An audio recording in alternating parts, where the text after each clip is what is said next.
দুজাহানের বাদশাহ জমিনে পা দিছে, জমিন পর্যন্ত খুশিতে নাচতে ছিল। দুজাহানের বাদশাহ আমার পিঠে পা দিয়া দিছে।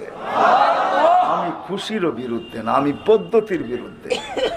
একদিন শুধু চিল্লানো, স্লোগান দেওয়া উচিত ছিল পুরা মাস নবীর সুরত বয়ান করা, নবীর সিরত বয়ান করা, নবীর শান বয়ান করা, নবী কেন আসছেন এটা বয়ান করা, নবী করছেন কি আমাদের জন্য এটা বয়ান করা, করতেছেন কি এটা বয়ান করা।